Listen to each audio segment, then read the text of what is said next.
She laughed when I wiped champagne off her floor, a sharp, careless giggle, the kind that flutters from someone who's never mopped a day in their life. Vanessa, wrapped in silk the color of bruised grapes, flicked her heel and pointed toward the spill. "You missed a spot," she said, smirking toward her friends as if I were a circus trick.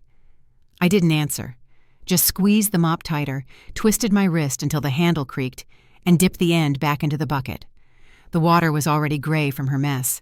A sliver of glitter floated like oil. I dragged it across the marble, letting the rhythm of the motion ground me. Vanessa's friends, loud, young, feather-light women in creams and pastels, gasped and laughed. One of them knocked over a flute of champagne on purpose. It hit the floor with a delicate chime, the kind of glass that cracks before it shatters. "Oh, no," she said, mock guilty, before turning away. I saw their phones, recording, I'm sure. Another day in the life for her followers. I just kept wiping. "You're so lucky, you know," Vanessa called from the staircase. "Getting to live here, all this history, and you don't have to worry about rent." Her voice curled around that last word like a hook. Rent. As if she was the one who owned the air in this house. I looked up just once, not at her, but past her, toward the framed portrait Daniel commissioned when the house was first built. He always said the hall should begin and end with love. She hadn't noticed the date on the alarm keypad when she gave me the code this morning. 0328, March 28th, my wedding day. The key ring she handed me was heavy with brass and cold memory. Each key had been polished, re-tagged, relabeled, but the weight never lies. I used to carry those same teeth in my apron pocket. They think I'm some old maid desperate for a roof. They have no idea. I smiled to myself, wringing out the mop again, because when the time comes, they'll learn exactly who owns this house. Mr. Patel met me in the back corridor near the laundry chute. He was brisk, precise, and nearly expressionless, except for a flicker of concern when he glanced at my knees. "You should wear pads," he muttered, handing me a clipboard. "These floors don't forgive." I didn't tell him I'd chosen the stone myself. Italian marble with a matte seal, easy to clean but hell on the joints. That was 25 years ago, back when Daniel and I argued for days over whether veining made it look too busy. "You'll stay out of sight during events," Patel said. "Your background. Do your work quietly and be gone before anyone notices you were there." I nodded. "Invisible suits me just fine." He led me through the list. Prep the guest rooms, arrange the lavender sachets in the linen drawers, use only the wooden hangers upstairs, check the wine fridge but never touch the scotch. Jason keeps count. I smiled at that. Jason couldn't count his own conscience if you spotted him 3 fingers. Each room I entered brought a different ache. The guest suite with the blue-striped wallpaper still had the small stain near the sill. From that time, Daniel spilled ink writing vows he never used. The pantry's middle shelf tilted slightly left, same as ever. A quiet flaw that no one ever bothered to fix but me. In the kitchen, I passed the alarm panel again. She really hadn't noticed it. 0328. I tapped it, and the light turned green. My fingers moved before thought. Some things never leave muscle memory.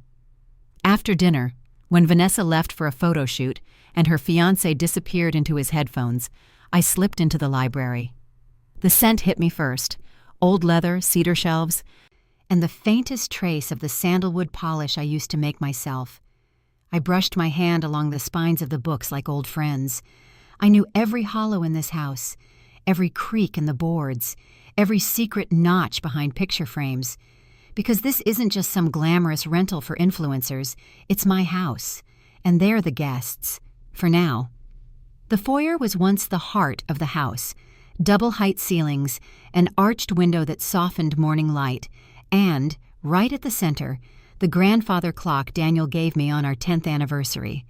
Vanessa barely looked at it as she clicked past in her platform heels. "This old thing? Ugh. Feels haunted. We should move it and bring in something modern, maybe that abstract sculpture from my mood board." Her voice echoed off the marble like a pebble tossed into a well, small and meaningless. She didn't notice the clock was stuck. It always paused at 11:59, not 12. Never quite a new day. Just one breath before it all turns over. A limbo minute. I dipped a cloth in warm vinegar and oil, gently wiping the carved cherrywood. My fingers found the nick on the lower frame, where Daniel once rammed the vacuum into it trying to help. He apologized for weeks. The mark never faded. This clock once ruled our mornings. We'd race its chimes to the kitchen, coffee half-sipped, Daniel straightening his tie, me still pinning my hair. When our son Jonah was little, he used to press his ear to its belly and say he could hear the house breathing. When Jonah died, the clock stopped ticking. I wound it again, over and over. I even paid someone to replace the gears. But still, 11:59. Daniel said, "Maybe it'll start again when the house feels like home." He was half joking. Maybe. Now, as I dusted the face and polished the brass pendulum, I whispered, "I'm back, love." The silence that followed wasn't empty. It had weight. Like the second between a thunderclap and the crack of glass. Behind me, Vanessa shouted from upstairs, "Don't forget to scrub the mudroom. Jason tracked in something weird from his hike." Of course he did. I touched the clock's hands once more, then stepped back. Just as I turned to leave, I heard it. Not a chime, not a tick, just the faintest sound of gears shifting, like a throat clearing in a quiet room. It didn't move, not yet, but maybe it was listening. I made chicken soup in the early morning, before the kitchen filled with noise. No one saw me. I moved like steam, silent and warm. The broth simmered low. Rosemary, a cracked bay leaf, and bits of real chicken. Not that powdered stock nonsense they used for catering. I wasn't supposed to cook, but Marta once told me how sore her feet get after double shifts, and Luca always skipped lunch. I thought a single bowl wouldn't hurt, just a gesture. I left it on the counter with a folded napkin and a spoon. An hour later, I heard the slam of a heel and a sharp intake of breath. "Oh my God," Vanessa said, nose wrinkled like she'd smelled sewage. "What is that?" I stayed hidden behind the pantry door as she strutted in, phone in one hand, manicured fingers flipping the napkin. "Ew, who made this?" "What even is this?" she sneered, and without waiting for an answer, swept the bowl into the sink. The clang of porcelain against metal made my chest tighten. "Honestly, peasant food in this house?" she muttered, tapping her phone screen. "People are going to think we run a soup kitchen." She left just as quickly, the clack of her heels fading into the hallway. I walked back into the kitchen. The bowl was intact but tilted, soup dribbling into the drain. I grabbed a towel and sighed, ready to wipe it up. That's when I saw it. A flash of green, wedged between the sink grate and the curve of the drain. I reached in and pulled out something I hadn't seen in over a decade. My jade ring. It wasn't a copy. I would know the weight anywhere, the soft, worn gold band, the tiny scratch near the base where it caught once on a cabinet hinge. I lost it during the move, or so I thought. Vanessa said the safe was empty, that she found nothing personal when they toured the place. Liar. I cradled the ring in my palm. The soup was cold now, but my blood ran hotter than it had in years. She didn't just find my things. She's been digging where she doesn't belong. I kept the jade ring in my apron pocket the rest of the day. Couldn't bear to wear it yet, not until I understood how it ended up beneath the sink. That ring never slipped off my finger, not even once. Daniel gave it to me on the day we signed the final papers for this house. He said, "This is our real beginning." His eyes had that soft sparkle he only used when he was certain of something. The jade was meant to bring peace, protection. Now it made my skin itch. The rest of the house went on like usual. Vanessa did a live stream from the garden, twirling in a white silk robe that didn't belong to her. Jason shouted at someone on a Bluetooth call. Marta folded napkins the way I taught her, corners perfectly squared. I walked the upstairs hall quietly, feet skimming over the runner rug.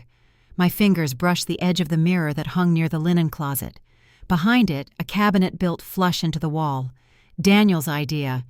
If they don't know it's there, they won't look. I slid the mirror aside. The safe was still there, but the door hung slightly ajar. Empty. It used to hold our life, title documents, letters between Daniel and his law partners, a photo of Jonah in his first suit, a bracelet from my mother. And the ring. Vanessa told me it had been empty when she moved in. "We assumed the owners took everything when they sold," she said casually, eyes glossing over like she couldn't care less. "But Daniel and I never sold this house. We just left it. Temporarily. The company we founded, Laurel and Finch, still pays the taxes, still maintains the shell company. No one ever had the legal right to open that safe." I closed the cabinet slowly, aligning the mirror so precisely that no one would notice it had moved. Then I pulled the jade ring from my apron, slid it onto my finger, and watched it catch the light. It fit exactly the same. But everything else was starting to feel different. Very different. I stepped into the library just after dusk when the house finally exhaled and grew still, but something caught me off guard before I'd even taken a full breath. The smell. Not of old paper or cedarwood polish. No, those were gone. In their place, a cloud of thick, saccharine perfume, Vanessa's. That same cloying scent she spritzes into the air before every video. Overripe florals and something musky underneath. A smell that sticks to your tongue. It clung to the curtains, seeped into the upholstery, and masked every trace of the room that once felt sacred. Daniel used to sit right there, third chair from the left, by the window, his legs crossed, reading briefs or scribbling notes in his margin-loving way. The light would hit his hair just right at 4 p.m., making him look younger than he was. That chair was gone now, replaced by some chrome monstrosity with fake fur. I walked along the shelves, fingertips brushing leather spines. Bleak House still sat crooked next to Les Miserables, just how I left it. But the bottom row, once full of legal journals, was now stuffed with Vanessa's PR boxes, unopened packages, and crumpled tissue paper that still smelled faintly of product samples. I crouched down by the vent near the floor. Back when Jonah was 12, he and Daniel rigged a false grate here to hide his birthday scavenger hunt clues. Later, Daniel tucked away an emergency envelope inside, one we said we'd only open if things ever got complicated. I pulled at the grate. It stuck for a second, then gave way with a dusty sigh. Inside sat a yellowed envelope, wax-sealed, the edges soft with time. Our initials, D&M, pressed faintly into the seal. My throat tightened. I didn't open it. Not yet. I slipped it into the pocket of my cardigan, over my heart, and pressed my palm flat against it. The perfume still clung to the air, heavy and uninvited. I wanted to fling open every window, to let the ghosts back in. Instead, I turned and walked out. Let her have her scent. I have my history. I waited until the house had fallen into its usual evening hush before returning to my room, the smallest staff quarter on the east side, where the pipes knock at night and the window sticks. I laid the envelope on the bed like it might bite. For a while, I just stared at it, fingers hovering above the wax seal. That D&M felt like it belonged to someone else now, a younger version of me, before things got complicated, before Jonah, before Daniel stopped coming home. I finally broke the seal. Inside were 3 folded sheets, blueprints. Our blueprints. Daniel and I designed the house ourselves, back when we thought permanence was a choice.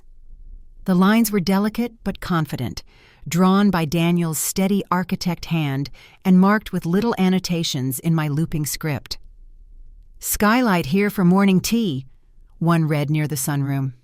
Another said, "Soundproof this, Jonah's drums?" I ran my hand over the paper, remembering the night we stayed up until 2, wine open, floor plans spread out like maps of the life we wanted. But the third sheet caught me off guard. It was an alternate version of the upper level. A revision I didn't remember. Near the north wing, where the attic slopes, a room had been outlined and labeled. My maiden name was written in neat, tiny print. Storage, M. Ellis. I never signed off on that. That space wasn't supposed to exist in the final build. Daniel once joked about leaving a room just for me, a place I could disappear to when the world got too loud. But we shelved the idea. Or so I thought. Was it built anyway? I traced the pencil marks again and again. That part of the house had always felt odd. Vanessa used it for overflow storage, camera equipment, boxes she never bothered to unpack, and I never stepped foot in it. Until now, maybe. I refolded the plans carefully, slid them back into the envelope, and placed it beneath my pillow. This house still held parts of me I'd forgotten, but someone else had found them first, and I needed to know how far they'd gone. I hadn't climbed into the attic since returning. It wasn't listed on my duties. Staff weren't even allowed up there, but curiosity isn't something I've ever been good at resisting, especially not after that blueprint. The pull-down ladder groaned like it remembered me. I stepped carefully, minding the third rung that's always been loose. A cold draft hit my face, thick with dust and the faint chemical sting of mothballs. The light bulb hung crooked, flickering once before staying on. Boxes, dozens of them, labeled with marker in Vanessa's sweeping cursive. Lights, props, winter PR. Most had been half opened and shoved back like unwanted gifts. Coiled cords spilled out like sleeping snakes. I almost missed it. In the far corner, shoved behind a cracked tripod and a tub of artificial eucalyptus, sat a clear plastic bin. Inside, lace. I dropped to my knees and peeled the lid off with trembling fingers. There it was, my wedding dress. Not a replica, not some thrifted copy, my dress. The tiny pearl buttons, the sweetheart neckline, the threadbare patch where I held Jonah on my hip before handing him to Daniel at the altar. The soft scent of old cedar and perfume still clung to it, barely. I'd loaned it years ago for a real estate shoot, back when we were thinking of selling, but hadn't. The dress was supposed to be returned. Instead, they said it was lost in transit. Liar. I touched the lace gently, and my thumb caught on the same loose thread I used to fidget with when I was nervous. Beneath the fabric, something white and glossy peeked out. An envelope. I pulled it free. It was an invitation. Vanessa's Gala. An evening of white elegance. The date? This Saturday. Our wedding anniversary. Of all the weekends, of all the themes. I sat there for a moment, the dress pooled in my lap like melted snow. Then I folded it slowly, carefully, the way I used to after dry cleaning. I placed it back into the bin, not crumpled, not discarded. And as I closed the lid, I whispered, "Not yet. Because I'm not done. Not even close." "Down on your knees, please," Vanessa said. Her phone camera pointed right at me. She was live streaming again. The ring light cast an unnatural glow on the marble, turning the dust to diamonds. Her viewers were eating it up. Comments floated across the screen like tiny sneers. "This is what real wealth looks like, folks," she said with a laugh. "Even the help keeps it spotless." She handed me a toothbrush. "Grout detail," she announced. I took it. No words. Just nodded and knelt. The floor was cold, but I didn't flinch. My knees had kissed this tile before. When Jonah had the flu, when Daniel spilled a bottle of wine and insisted on cleaning it himself, when I lost my breath after reading the results from that first medical scan. This floor had held me through worse. Vanessa prattled on, twirling in the mirror behind me. "Gotta keep appearances up," she told her audience. "Imagine the scandal if someone saw dirt." She didn't notice I wasn't looking at her. My eyes were on the marble vanity above the sink. Something had been left there, careless, like always. A contract. The letterhead was familiar. A luxury sponsor. One of the brands she always name-dropped in her videos. I shifted slightly, pretending to scrub near the counter. The text was sharp, black serif on thick white stock. I caught words like exclusive, permanent residence, and homeowner authenticity. Homeowner. That's what she claimed to be. The house was hers, she'd said in dozens of clips. Our dream home, she called it. My forever place. I memorized the logo, took in the paragraph layout, just enough to find the real copy later if I needed to. Vanessa blew a kiss at the mirror. "We love hardworking women, don't we?" she said, ruffling my hair like I was a pet. Say hi, darling." I looked up for a moment and gave the camera a small smile. "Hello," I said softly, "just doing what I do best." She grinned like she'd won something, but I was the one memorizing every lie. And when it's time, I'll make sure her sponsors see the real floors beneath this house, the ones she's trying so hard to cover. Marta found me in the linen room, folding napkins that smelled faintly of lavender and bleach. She closed the door behind her, something she rarely did, and stood quietly for a moment, pretending to sort hand towels. Her knuckles were red from scrubbing, her eyes rimmed with fatigue. "She's letting us all go after the gala," she whispered, barely louder than the hum of the vent. I didn't flinch, just kept folding. "How do you know?" I asked. "Jason left the new schedule on the printer," she said. "Every name's been crossed out, except hers, and his." I reached for another napkin, smoothing the corner just so. "What about you?" "I've been here 18 years, she said, laughing under her breath. "Doesn't mean a thing. Vanessa says she wants fresh energy, younger faces for the brand." Of course she does. She wants blank slates, people with no memory of what this house used to be. She'll hire girls who call her Queen V and make TikToks about folding towels with attitude, Marta muttered. "This place won't survive it." "She thinks it's hers," I said softly. Marta tilted her head, confused. "This house," I clarified. "She thinks it belongs to her." She raised an eyebrow. "It doesn't?" I didn't answer. Instead, I placed the last napkin on the stack and turned to her. "Do you trust me, Marta?" Her eyes searched mine. Whatever she saw, it steadied her. She nodded once. "Then wait," I said. "Stay quiet. Keep doing your job like nothing's wrong." "For how long?" "Until the clock strikes midnight," I said. A beat of silence passed between us. "Are you serious?" she whispered, almost smiling. I looked her dead in the eye. "Not if I replace her first." She let out a breath, half shock, half relief. In the hallway, Vanessa's voice rang out, barking about the ugly dinnerware and how she wants all the plates replaced before Saturday. Marta opened the door just wide enough for the noise to rush in. We stepped out, back into our roles. Quiet. Background. Forgettable. But that whisper between us had already changed everything. We were no longer waiting to be dismissed. We were waiting for our moment. The guest lounge had been staged for one of Vanessa's ridiculous tours.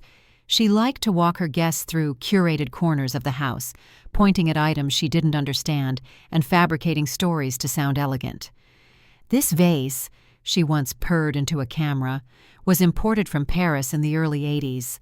It was from a garage sale in Vermont. I remembered buying it with Daniel for $10 and a cinnamon bun. Today, I was rearranging throws and candles when I saw it, sitting in the center of a vintage tray, a ceramic jar, cream-colored floral print fading around the rim, one small chip on the side that looked like a crescent moon." I froze. That was our savings jar.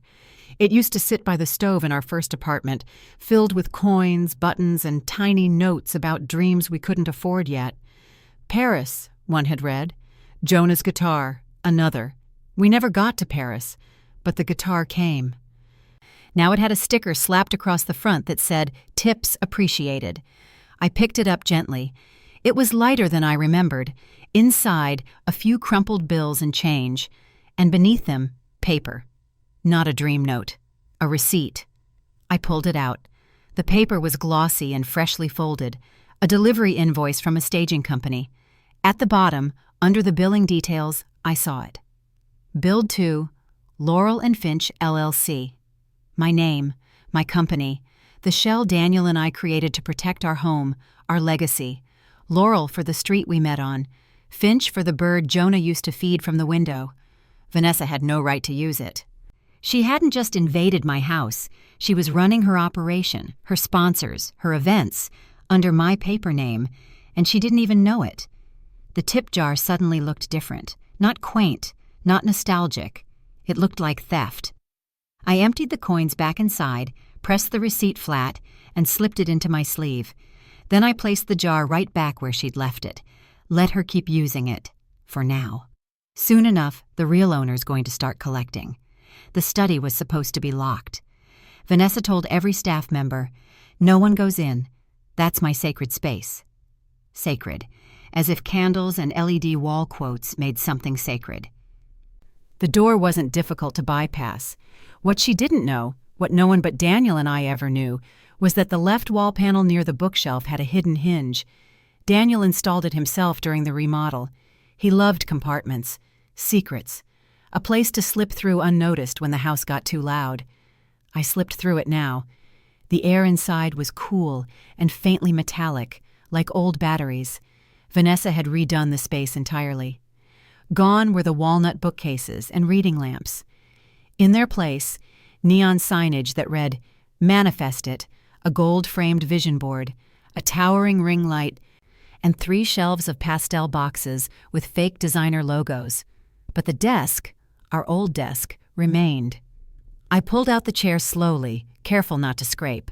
The screensaver on the monitor spun gently. Just initials. DME, Daniel Mark Ellis. I touched the mouse. The login field blinked. I tried the obvious password first. 0328, our wedding date, access granted. The desktop lit up, not with spreadsheets or bills, but with folders labeled like he'd never planned to die. Letters, Jonah, the vineyard, and one at the bottom that made my chest tighten. Exit. I didn't open it. Not yet. Instead, I clicked into the letters folder. There were dozens of drafts, unsaved, unsent, one to me titled, "If You Ever Come Home." I hovered over it, but before I could click, I heard something. Not a voice, a footstep. Jason? I closed the window fast, shut the screen, and retreated the way I came, through the hinge, through the shadow, back into the hallway. My hands trembled, but not from fear, from something older. This house is still alive, still storing its secrets in corners only I remember. And that folder, exit. Whatever Daniel meant by it, I think it was meant for me. Because now, I'm ready to finish what we started. After lunch, when the house emptied out for yet another content shoot downtown, I slipped out the side door and walked to the back porch. That porch was our favorite place. Before the house existed, before any walls rose from the soil, Daniel and I would picnic on this very patch of land, just a faded blanket and a bottle of ginger ale between us. He used to say the wind here had a whisper to it, like it was always trying to tell you a secret if you stood still long enough. I sat on the top step, slipped off my shoes, and let my feet touch the warm earth. The grass was still patchy in places. No landscaper could ever fully tame it. I smiled at that. My memory drifted back, years and years ago, when Daniel brought out the first sketches of what would become the house. He had graphite on his fingers and a hopeful gleam in his eye. "We can't register it under our name," he'd said, pointing to the fine print on some legal form. "Too many people would sniff around. Contractors talk. Wealth draws heat." That's when he created Laurel and Finch. "After where we met and what brought us together," he said. I remembered laughing, asking if we were really the kind of people who needed a shell company. "Maybe not now," he replied, "but someday we might need to protect what we build." He was right. As always, I pulled out my phone, opened the county records portal, typed in the parcel number, waited. There it was. Still paid, still active, still owned by Laurel and Finch LLC. Vanessa had no idea. She'd painted walls, filmed dances, hosted parties, but none of it was hers. She was a guest in a house built on names she didn't even know how to pronounce. And me? I wasn't just a cleaner. I was the name on the deed. The wind whispered through the tall grass again, just like it used to. I closed my eyes and let it pass over me. I had buried myself too long. But roots remember. The morning of the brunch was all chaos and cucumber slices. Vanessa was outside, rehearsing her organic elegance entrance, while Marta and I rushed to iron napkins and replate pastries she'd already approved, then changed her mind about. Jason lingered in the dining room, fiddling with his sleeves. He wasn't usually around during prep, too busy securing sponsorships or hiding in his headphones. But today, he loitered, watching. I didn't speak, just kept folding linen, aligning corners. I could feel his eyes on me. "You're good at this," he said finally. I offered a nod. Neutral, nothing more. "You've been here a while?" he asked, pacing near the china cabinet. "Long enough." He tapped a spoon against the edge of a water glass. Not hard, just enough to make the crystal hum. "I was wondering," he continued casually, "who picked out the security system? Seems pretty advanced for a place this old." I glanced at him. "The system works. That's what matters." He smiled. Too quick. "Of course," he said. "And the safe? There's one in the study, right?" Vanessa thought it was sealed. Thought. I folded another napkin, slowly. "She must have been mistaken," I said. He tilted his head. "You sure?" "I don't go in the study," I lied. He placed his glass down. Just beside the folded napkin, his cufflink brushed the linen. J.R. not embroidered. Pressed. The monogram imprint was faint but clear, left behind in condensation. The same initials I saw last night, on the blotter in Daniel's office. Ink smeared. Paper forged. Jason didn't just snoop. He forged something. My signature? Daniel's? He moved toward the door. "If you ever hear anything odd at night," he said over his shoulder, "you'll let us know, won't you?" I looked him square in the eye. "I always do." He paused, then smiled and left. I picked up the napkin and traced the pressed letters with my thumb. J.R. The man behind the camera is worse than the woman in front of it, and if he's willing to forge names, he'll be even more desperate to keep his own from being exposed. The air outside had that false kind of calm, sunny, but too still. I walked the perimeter of the house before sunrise. It was something Daniel and I used to do on weekends, pretending we were checking for raccoons but really just craving quiet. Back then, we'd hold hands and trace the stone path, pointing out new ivy growth or the way the hydrangeas tilted with the season. This time, I walked alone. Near the pool terrace, something caught my eye. A thin line. Barely there at first, it ran along the outer tile and dipped beneath the seating wall, like a thread being pulled loose from the hem of a dress. I crouched down, hairline crack, vertical, long, and just beginning to split. Daniel warned me about this. He said if the drainage behind the east wall wasn't flushed annually, water would settle beneath the terrace, pressure would mount. Eventually, cracks, shifts, a slow crawl toward collapse. Vanessa didn't know. Jason didn't care. No one flushed anything. They paved new paths, posed by the pool, painted over the truth. I touched the crack with my fingertips. It was warm from yesterday's sun, but dry. Still early, still safe. If I reported it, they'd patch it, temporarily. Post a sponsored video about upgrading historic spaces and spin it as intentional. But if I didn't, if I let it grow, then when it spread, when someone finally noticed, it wouldn't just be cosmetic. It would be proof. Proof they hadn't maintained the property. Proof the foundation was failing. Proof of negligence. I stood, walked back to the shed, and grabbed an old stick of chalk, the same one Marta used to label pantry bins.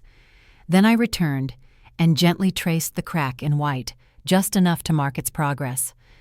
Like watching a wound swell, the house would do the work for me. All I had to do was nothing. I wiped the chalk dust from my fingers, looked out over the backyard, and whispered something Daniel once said during one of our fights. Let it crack. The truth always leaks through. They called it the big reveal. A velvet curtain, champagne towers, digital countdown on a gold-rimmed tablet. The whole production was designed to feel like a coronation. Vanessa stood at the top of the staircase in a white sequin gown, satin gloves, chandelier earrings, hair swept up like a 1940s starlet. Cameras pointed at every angle. Even Jason had a wireless mic clipped under his collar. "Tonight," she said, smiling wide for the lenses, "I'm making it official." A murmur rose from the crowd. Her followers, her sponsors, her circle of professional flatterers. She walked down slowly, landing at the center of the grand hall, where Daniel and I once slow danced in socks while the paint was still drying. "I've decided to purchase this estate," she announced, voice sweet and performative. "It's time to make it mine, fully, forever." Applause. A spotlight flared. The curtain behind her dropped. A large mock deed sat on an easel, framed, cream paper with gold edges, her name printed across the top in scripted font. Vanessa Elaine Hart, future sole owner. I watched from the service corridor, invisible as ever. She hadn't paid for the property. She hadn't even signed a legal agreement with Laurel and Finch, because she didn't know it existed. She was standing on a stage built entirely from assumption. Jason clapped hard beside her, grinning like he'd already cashed the check. One of the sponsors, a woman in sleek glasses, leaned forward to take a photo of the deed. Another whispered something to her assistant about equity stakes. The lie was growing legs, but I didn't flinch. Instead, I walked back to the staff wing, found a folded RSVP card on Marta's corkboard, and penned my name at the bottom. Not the one Vanessa knew. The real one. M. Ellis. I placed the envelope in the outgoing box. Let them host their gala. Let them pour their wine and post their reels and pretend this house belongs to them. I'll be there too, and when the clock strikes midnight, this story won't need a curtain drop. It'll need a lawyer. The content closet was once a guest nursery. Pale yellow walls, high windows, a little alcove where Jonah's crib used to rest beside a mobile of stars. Now it was crammed with ring lights. Velvet hangers, shoeboxes stacked like bricks, and tool dresses stuffed into plastic bins. There was no laughter here anymore, just the faint scent of hairspray and lost memories. I was asked to clean it for aesthetic reset.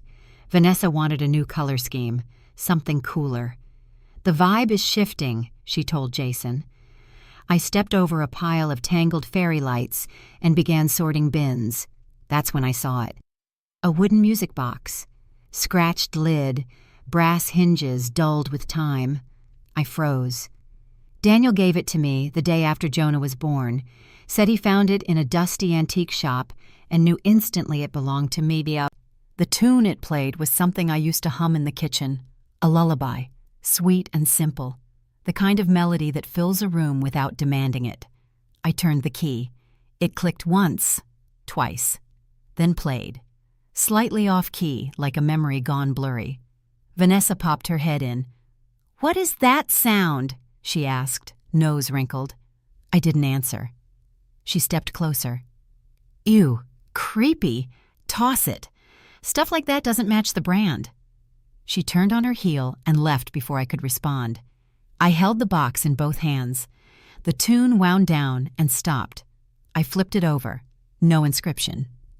But inside the key slot was a second groove, a smaller hole, the twin key. Daniel made two, one for this box, one for the other, the one we hid. I slipped the wind-up key into my apron and closed the lid. They think everything old is disposable. If it doesn't shine, it doesn't matter. But this box still plays, still sings, even with a cracked tune. And the other box, the one Daniel told me never to open unless I had to, it's waiting to be wound back to life. And when it plays, so will the truth. The first was Marta. That was easy. She'd been watching since the beginning. Quiet eyes, sharp hands. Memories stitched into every curtain in this house. I didn't have to convince her. I just said, "It's time," and she nodded. The second was Luca, the gardener. Gruff, Italian-born, hands like tree roots. He doesn't say much, but he's kept the rose trellis alive through more neglect than I care to name. He'd once told me while pruning, "Some people see flowers, others just want to pose with them." He knew exactly who Vanessa was. The third was Jamal, barely 30, always with earbuds in. Drove the guests, picked up packages, kept his head down. I didn't think he noticed much, but when I approached him near the garage and mentioned Vanessa's gala, he said without blinking, "She ever tell you she pays for followers?" I paused. He pulled out his phone. "She's been signing contracts she doesn't understand. Someone should stop her before she ruins more than just her reputation." I smiled. Then you're with us?" He nodded. At 12:07 a.m., we met in the staff hallway. Lights off. Marta brought tea.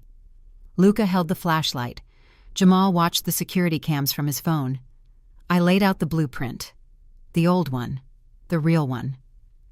"This house isn't hers," I whispered. "Not legally. Not ethically. Not emotionally." I showed them the forged documents, the false sponsor claims, the crack in the foundation I'd chalked just yesterday. "She's scheduled to finalize the brand deals the night of the gala," I said. "If we don't stop her before then, she'll have locked in everything." Jamal looked up. "So we expose her?" "No," I said. "We reveal her." Marta poured tea into 4 chipped mugs. "Where do we start?" I reached into my pocket and pulled out Daniel's second music box key. "Where the lies began," I said. And in that quiet corridor, beneath flickering fluorescent lights and worn staff shoes, we became something Vanessa would never understand. We became the real owners of this story, and we were ready to turn the key. Mr. Patel's office was always too clean to be innocent. Even when he was here full-time, there was something sterile about it, the kind of tidy that felt like hiding, not order. Now, with him gone most days and working from his satellite desk, the room sat mostly untouched. But the printer still hummed warm, and someone had updated the files within the last 48 hours. I entered quietly after the others had gone to bed. Marta kept lookout in the hallway, pretending to polish frames. Luca was stationed outside, trimming hedges that didn't need trimming. Jamal looped the front door feed, so I wouldn't appear on camera. Inside, I scanned the desk. A folder sat open, half pulled from the cabinet. Gala, sponsorship package drafts. Most of it was fluff, photos, influencer bios, a list of approved hashtags. But then I saw it. A signed affidavit verifying Vanessa as sole resident and legal partner on estate holdings. And the signature, mine, my full name, in clean, confident strokes I hadn't made in years. Forged. I touched the page lightly, then glanced at the desk blotter beneath it. There, just barely visible in the grain of the paper, was a curved impression. A cufflink mark. J.R. Jason Reed had signed it, or staged it. Either way, it was his. I pulled out my phone and photographed everything, front, back, watermark, metadata stamp. Then I carefully slid the affidavit back inside the folder, placing it exactly as I found it. As I reached to close the drawer, another envelope caught my eye. Older, yellowed, unlabeled. Inside, bank correspondence, quarterly statements. But not for Laurel and Finch. This was different. An offshore account, small, quiet deposits, and Daniel's name. He'd kept it secret. Not from me, I think, but from the company. Why? I didn't have time to unravel it now. I folded the envelope back neatly and returned everything to its place. When I stepped out, Marta looked at me, eyes sharp. "Did you find what you needed?" "No," I said. "I found more than that. Because now I had what Vanessa feared most. Proof. And proof doesn't need a spotlight. Just timing." The bank hadn't changed much. Same marble floors, same hollow lobby echo, same tired ficus near the teller's desk that someone kept alive out of pure guilt, not care. I wore my oldest gray cardigan and a pair of shoes scuffed enough to whisper, unimportant. People rarely look twice at older women. That was the point. The clerk asked for ID. I slid it across the counter. "M. Ellis," she read aloud, squinting slightly. "You're here for—" "Safe deposit," I said. "Box 1143. She nodded. "Do you have the key?" I reached into my coat pocket and pulled out a tiny brass key with a single scratch along the base. Daniel gave it to me the night we signed the incorporation papers. "In case something happens," he said, "this is where we keep what matters."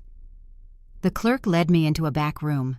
Cold air, metal drawers, silent surveillance. She unlocked the master latch. I slipped in the second key. The box slid out heavy. I carried it to the table and opened it. Deed. Originals. our names stamped in ink that had bled just enough to prove it was real. Bearer shares for Laurel and Finch LLC, with signed controlling interest forms, mine, not his. No one had touched this box, not once. Tucked beneath the files was a photograph, glossy, slightly curled at the edges. Me, Daniel, Jonah, standing in front of the house the day construction finished. I was wearing overalls and no makeup. Jonah was on Daniel's shoulders, holding a paper sign that read, "Home." I didn't cry. I smiled, because this wasn't nostalgia. It was evidence. Vanessa could pose all she wanted. She could forge contracts, host parties, build digital empires on stolen marble and illusion. But the ground beneath her? It belonged to me. I replaced everything as I found it, then carefully closed the box and returned it to the clerk. "Everything in order?" she asked politely. "Perfect," I said. As I stepped back out into the light, I touched the photo through my coat. The past isn't buried, it's right where I left it. And now, I'm bringing it home. The marble was already clean, not a speck on it, not a smear, not even dust in the grooves. But Vanessa pointed anyway. "Scrub there," she said, tapping her heel near the column. "The lighting's better from this angle." Her phone was already live. I could see myself in the screen's reflection, small, blurred background, just the way she liked it. "Sometimes you just gotta show what hard work really looks like," she said, beaming into the camera. "Am I right?" The chat filled with floating hearts and laughing emojis. She spun in her heels, perfectly choreographed. Her audience loved when she played Wealth Meets Humility. I knelt, picked up the cloth. "She's been with us a while," Vanessa added. "Kind of like set dressing. You forget she's even there." Laughter in the chat. Jason chuckled from the doorway. I kept wiping. "Do you even talk?" she asked, voice playful. "Or are you like one of those museum figures? Pretty realistic, until you get too close." More hearts. More comments. "Honestly," she said, leaning in slightly, "you're like an extra in someone else's movie. But that's okay. We all have our roles."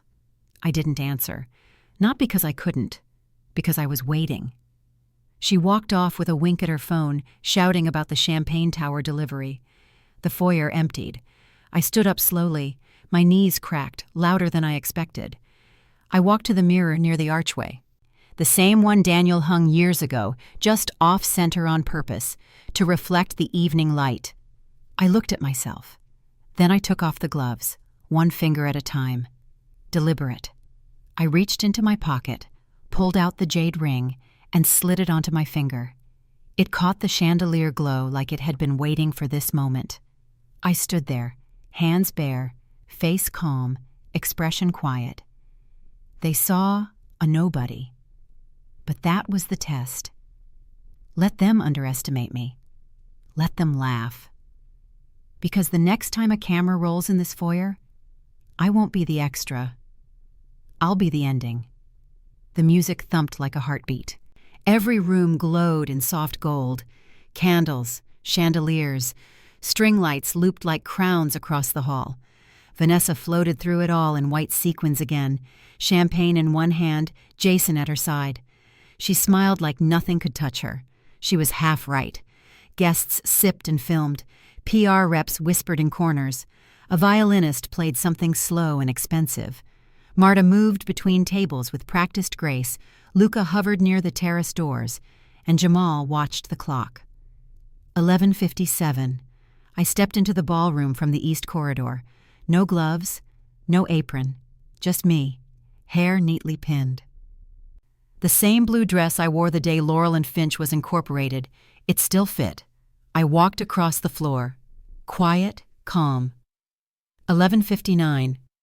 Vanessa raised her glass. "Tonight is about legacy," she said. "About what we build and what we own." I stopped at the base of the staircase, the same place she'd stood when she unveiled her mock deed. 12 Antoine.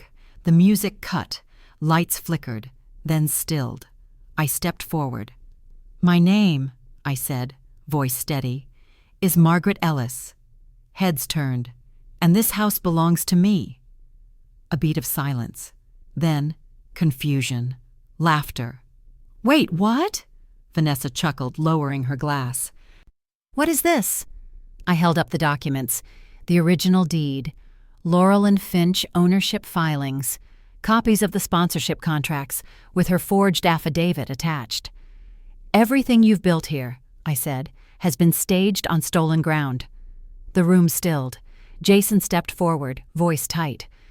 "This woman is confused. She's not—" "Your cufflink impression," I interrupted, holding up the signed affidavit, "is on this ink blotter." A few gasps, a flash from a phone. The sponsor rep from Greystone Holdings stepped forward. "Is this verified?" I turned to her. "It will be." Then I faced Vanessa. "You're not being evicted," I said. "Not tonight." She blinked, hopeful. "You're being given a choice." Another pause. "Apologize. Publicly. Return what you claimed as yours, or leave with the lie." The chandelier above us hummed. Vanessa looked around and saw no one coming to her defense. The house had chosen its voice, and it wasn't hers. They say the internet never forgets. By morning, the clip had already hit 2 million views. Not the edited gala speech Vanessa planned, but the raw footage, her stunned silence, the forged documents, the moment she realized the house she called hers wasn't. Sponsors pulled out before breakfast, Greystone, Andorra, even the meal kit brand she'd just signed with. Their press statements came like dominoes. We were misled. We take authenticity seriously. Effective immediately. Jason vanished first. Deleted accounts, quiet exits. But not before his name showed up on a notary ledger, linked to 3 forged signatures and a forged affidavit. I had every right to press charges, but I didn't. Instead, I made an offer: public apology, full admission, and restitution to the staff he helped underpay and overwork. Vanessa didn't respond for 2 days. Then she sent a voice memo, her tone flat but unsteady. "I didn't know about the company," she said. "I thought he handled it. I just. Excuses always start with that word." She agreed to the terms. We filmed the apology in the foyer. Same spot where she once live-streamed my humiliation. No audience, no filters. Just a camera, a statement, and the truth. Marta, Luca, and Jamal watched from the hallway. When it was done, I handed her a check. Not from me, but from Laurel and Finch. An invoice for damages, branding misuse, false occupancy, breach of image rights. She signed it with shaking hands, and I gave her one final instruction. "You'll transfer your remaining sponsor deals to the staff fund, and you'll post it." She hesitated, but nodded. No more contracts, no more parties, no more lies printed in gold foil on faux parchment. Jason's silence remained unbroken. He'd left her to hold the weight alone. But that's how most frauds end, under the quiet collapse of their own pretending. I didn't feel victorious, just steady, because sometimes justice doesn't need to scream, it just needs to echo. The silence after a storm is always the loudest. No live streams, no heels clicking across marble, no echo of forced laughter rolling through the halls, just peace and work to be done. I started with the contracts, Marta's first. She cried when I handed it to her. Head of operations, full control of staff schedules, purchasing, and guest vetting. "You built this place with your hands," I told her. "Now you'll shape it with your voice." Next was Luca. His new agreement included hazard pay, expanded hours on his terms, and a restored greenhouse budget. He didn't say much, just took off his hat and nodded, eyes misting. Jamal's came last. He blinked twice at the numbers. "This can't be right." "It is," I said. "And there's more." A fund. Quietly formed, quietly distributed. For the interns Vanessa mocked, for the assistants she underpaid, for the futures she claimed weren't aesthetic enough for her brand. I called it the Jonah Ellis Scholarship. I think he would have liked that. The contractors came next, not for chandeliers or catering, but for the real work: structural reinforcement, plumbing review, foundation tracking. And finally, the east drainage was flushed. The chalked crack I'd marked? Fixed. And the clock? The one frozen at 11:59? It ticked. Not loudly, just once. A small click that echoed through the foyer like a heart restarting. I didn't tell anyone. I just stood there and listened. That clock had waited long enough. In the kitchen, Marta was setting out real soup, chicken, rosemary, made from scratch. No guests, no live streams, just steam and silence. I took a bowl, sat at the table we once called our own, and watched the evening light crawl across the windows. The house didn't feel big anymore. It felt held. Vanessa's note arrived later. Apology again, and a check. Her last. I set it aside. Because we didn't need her money. We had something better. New rules, real hands, and a house that finally knew who it belonged to. All of us. But especially the ones who never left. I mopped the foyer floor today. Not because I had to, because I wanted to. The marble still held that soft morning chill, the kind that wakes your souls gently. Outside, the trees rustled like gossipers finally settling down. Inside, the air was still. Peace has a sound, and it's quieter than silence. I moved slow, one line at a time. No rush, no camera watching, just the rhythm of water and cloth. Every stroke felt like remembering. The first time I cleaned this floor, Vanessa laughed. Now, there's no laughter, no spotlight, just me and the shine. On the mantel, I placed something small, the crystal flute, the one she knocked over all those weeks ago, cracked right along the rim. I didn't throw it away. I kept it, repaired it. A craftsman in the city sealed the fracture with powdered gold. Kintsugi style, they called it. Now the break gleams brighter than the glass ever did. Next to it, I placed her note, folded once, neatly written.